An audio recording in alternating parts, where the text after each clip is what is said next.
Hello and welcome to Radiant Resilience.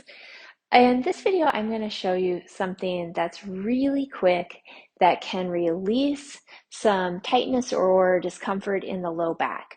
So when I start my live classes, I always ask if there's anything that people would like to work on, and pretty much every single time someone will say low back.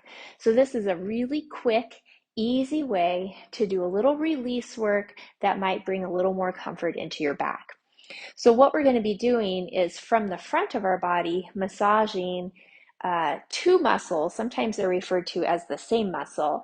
The psoas muscle, it connects to your low back on each side of the low back vertebrae, runs through your torso, and then connects right here on the inside of your thigh bones.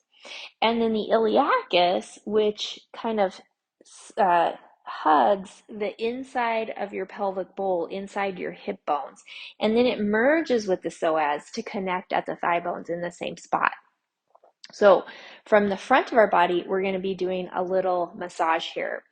Psoas, you might hear a lot about the psoas. It is the only set of muscles that directly connects our spine to our legs. So if we are stressed out for whatever reason, and maybe it's something that's happening in life, or maybe it's just what we're thinking about, when we have a stress response, we immediately have contraction. Starts in the psoas muscle because it is getting us ready for fight, flight, freeze. So pulling yourself into a ball to protect yourself, or ready for action to run or to defend yourself.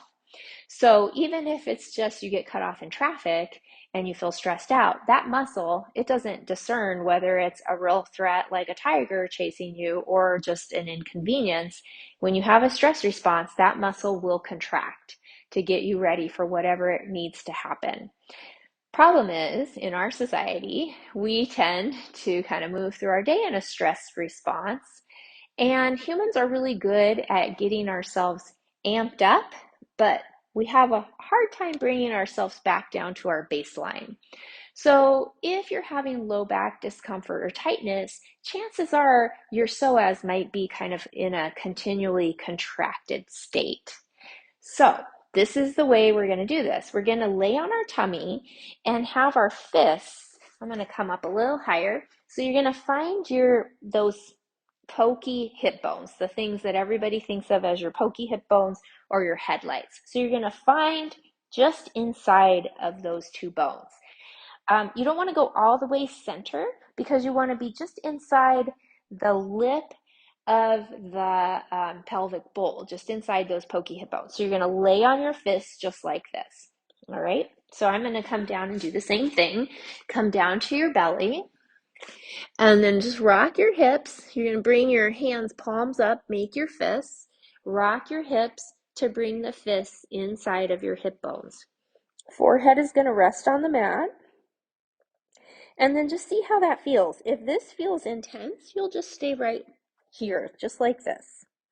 If you feel like you could have a little more intensity, you could just gently press the fists up towards the ceiling to create a little more intensity. And if you need to shift the fists up or down a tiny bit, if you feel like, oh, there's that tender spot, that's where you'll focus. If this is feeling okay and you want to bring a little movement into this, you can just gently rock your hips side to side, keeping your breath nice and soft, jaw is soft. And then you could even take this just a little further by bending your knees and moving your feet gently side to side like windshield wipers. So you're just kind of moving into one side and out of the other and then switching. You may notice you have one side that has more tenderness. That just means that you might be holding more tension in that side. We're not always even in our bodies. We don't use our bodies in an even way. We have a dominant side. Plus, we all have our own unique histories of injuries or traumas that have happened to the body where we might have some old holding patterns. So if you find unevenness, that's pretty normal. Okay, and you don't have to stay here for very long, and we're just gonna relax the legs back out.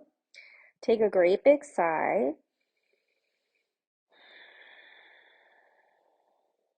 And then go ahead and rock your body to bring your hands out from underneath you. Set your hands underneath your forehead. And take another sigh here, just kind of noticing what you're feeling. Chances are you'll feel like you have a little more softness or ease in the lower part of your torso.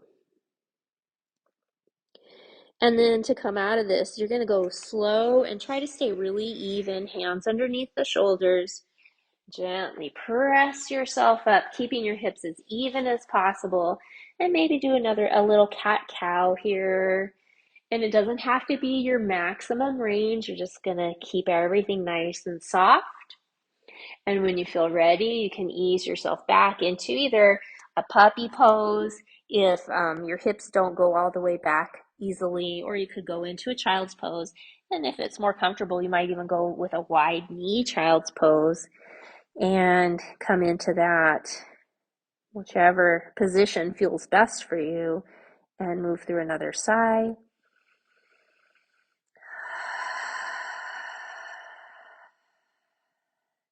And then slowly ease your way out. So that is it. Super easy and quick and very effective. In comments below, let me know how this felt in your body, if you have any questions or concerns, as well as requests for future videos. And don't forget to hit like for this video if it was helpful, and subscribe for my YouTube channel if you'd like to be notified when I release new videos. I appreciate you and the time that you spend with me, and I'll see you next time. Bye.